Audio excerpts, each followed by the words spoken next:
Valve just launched the Steam Machine, and if you spent any time in Linux or gaming spaces this week, you've seen two very different reactions. Some people are calling it the moment Linux gaming finally goes mainstream. Others are calling it an overpriced box that still proves Valve still can't compete with console makers. I haven't tested one. I don't have one, and I'm going to tell you that up front because a lot of the content you're going to see this week isn't. This video is a spec breakdown, a reality check, and an honest look at what this thing actually is and what it isn't. Let's get into it. So first, the basics.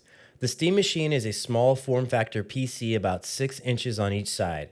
It runs SteamOS, Valve's Arch Linux-based operating system, the same one on the Steam Deck. And it's designed to sit under your TV and play your existing Steam library like a console. The hardware inside is custom AMD. You get a 6-core, 12-thread Zen 4 CPU clocked up to 4.8 GHz, paired with a semi-custom RDNA 3 GPU with 28 compute units, 8 gigabytes of dedicated GDDR6 VRAM, and 16 gigabytes of DDR5 system memory. In desktop terms, the GPU is roughly in the neighborhood of an RX 7600. Same generation, slightly fewer compute units. It's not an APU. These are two separate chips. That's a meaningful difference from the Steam Deck, which combines everything onto one die. Valve claims this makes it over 6 times more powerful than the Steam Deck. In raw compute terms, that's probably accurate. In practice, what that means is 4K gaming at 60 frames per second, but with FSR upscaling doing a lot of the heavy lifting, not native rendering. We'll come back to that. Storage comes in two configurations, 512 gigabytes or 2 terabytes, both NVMe's. There's a micro SD slot for expansion. Connectivity includes DisplayPort 1.4, HDMI 2.0, USB-A and USB-C ports, Wi-Fi 6, Bluetooth 5.3, and Gigabit Ethernet, which matters a lot for a device positioned as a living room machine where you actually want to plug it into your router. Now the prices. $1,049 for the 512 gigabyte model without a controller, $1,349 for the 2 terabyte model without a controller, $1,428 for the 2 terabyte with the Steam controller included. Those prices are higher than Valve wanted them to be, and Valve has actually admitted that publicly. The reason is the ongoing memory shortage driven by AI infrastructure demand. RAM prices spiked sharply after the Steam Machine was announced and haven't fully recovered. This isn't an excuse so much as context. It's real and it's been confirmed by multiple sources. Okay, so is $1,049 reasonable? Honest answer. It depends entirely on what you're comparing it to, and most of the discourse this week has been comparing it to the wrong things. If you compare it to a PS5 or Xbox Series X, it looks expensive. A PS5 is around $450, but that comparison isn't quite fair. The Steam Machine is a PC. You get access to your entire Steam library, full desktop Linux, mod support, no mandatory subscription for online play, and full control over your software stack. You are not locked into one storefront or one platform. Console pricing works the way it does because platform holders subsidize the hardware and recover the cost through a cut of every game sold. Valve isn't doing that here. If you compare it to building a mini ITX PC with equivalent specs, a Ryzen 5 7600X, a discrete RX 7600, 16 gigabytes of DDR5, you're probably spending similar money or more once you account for the case, a small form factor, power supply, and the operating system. At that price point, the Steam Machine isn't obviously bad value as a piece of hardware. Where it gets harder to defend is when you compare it to a mid-range gaming PC that isn't small form factor. For around the same money, you can build something with newer architecture, Zen 5 RDNA 4, that will outperform it significantly. The Steam Machine is using Zen 4 and RDNA 3, which are one generation behind current AMD desktop silicon. Valve chose those chips because they're proven. They're well supported in SteamOS, and they fit within the thermal envelope of a 6-inch cube. Those are valid reasons, but you should know what you're paying for. The 4K claim also needs some scrutiny. The GPU in this machine, equivalent to an RX 7600, is not a native 4K card. Valve has been clear that the 4K target is achieved through FSR upscaling from 1080p. On a TV from the couch with a controller, FSR is generally fine. On a monitor with a mouse and keyboard running fast-paced games, it's more noticeable.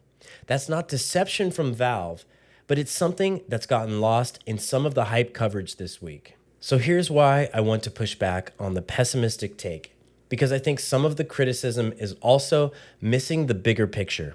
The first Steam machines launched in 2015. They flopped badly. They were made by a bunch of different third-party manufacturers with inconsistent specs and prices, and Proton didn't exist yet, which meant you were limited to native Linux games. The library was tiny. SteamOS was immature. The whole thing fell apart. This is not that. Valve designed this hardware themselves. SteamOS is mature. Proton now covers the overwhelming majority of the Steam catalog. Around 73% of all Steam games are rated playable or verified on SteamOS. Linux gaming market share on Steam hit 5.3% in early 2026, which is a historic high and a genuine shift from where it was. And the Steam Deck already proved the model works. Millions of people are gaming on SteamOS. The Steam machine is that same software stack on more powerful dedicated hardware for the living room. That's a real thing, not a press release. The software experience is also genuinely polished in ways that matter for a TV-centric device. Frame rate limiting, suspend and resume, Proton compatibility. It all works. It's not Windows. For most of your Steam library, it doesn't need to be. But here's the thing that the hype isn't talking about enough, and it's the same wall the Steam Deck has been hitting for 4 years. Anti-cheat. Fortnite doesn't work. Valorant doesn't work. Warzone doesn't work. These games use kernel-level anti-cheat systems that require deep Windows kernel access that Linux simply doesn't provide in the same way. This isn't a Proton problem that a clever workaround can fix. It's a fundamental architectural difference in how Linux handles kernel access, and the game publishers have been explicit about it. Riot, Epic, and others have all said on the record that they can't provide the level of protection they want on Linux without developer-level effort to build a native alternative. Valve's response is essentially, we hope the Steam machine changes the incentive calculation. The Steam Deck's user base was small enough that publishers could ignore it. A home console competing in the living room might be a different conversation. Counter-Strike 2 and Dota 2 work great.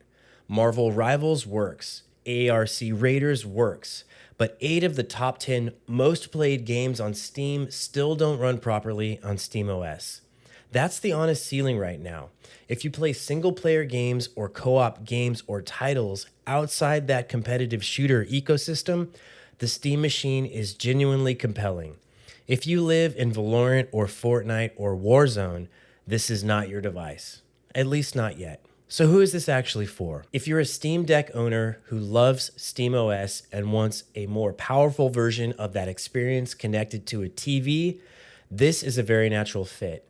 You already know the ecosystem. You already know what Proton can and can't do. The upgrade in raw power is significant. If you're a Windows gamer who's been curious about Linux but intimidated by the setup, this is the easiest on-ramp that's ever existed. SteamOS handles everything. You don't need to touch a terminal. You boot it up, log in, and your library is there. If you're a console-only gamer who wants access to PC gaming without building a PC, the value case is more complicated at $1,049. The library is massive, and the price per game over time is genuinely better than console storefronts, but the upfront cost is real, and the anti-cheat gap will frustrate you if you competitive multiplayer is central to how you game. And if you're a Linux enthusiast specifically, this is a big deal, full stop. A major hardware company is shipping a dedicated gaming box built on Arch Linux with KDE Plasma, being sold in every market the Steam Deck reaches, with a marketing campaign aimed at mainstream consumers. Whatever its limitations, that's not nothing. The Steam Machine is genuinely an interesting product at an awkward price, built on mature software with one real ceiling that hasn't changed since the Steam Deck launched 4 years ago. It's not the Linux gaming revolution some people are calling it. It's also not the failure some of the more dismissive takes this week are suggesting. It's a well-built, honest piece of hardware with a real use case and a real limitation. And as someone who covers Linux, I'd rather have it exist than not. If you want to reserve one, the window closes June 25th. If you end up getting it, let me know in the comments. I genuinely like to hear how it performs in real use. You can really help me keep making these helpful Linux videos if you tip me or buy me a coffee. My Ko-Fi link is in the description. And as always, thanks again, and I'll see you in the next one. Peace.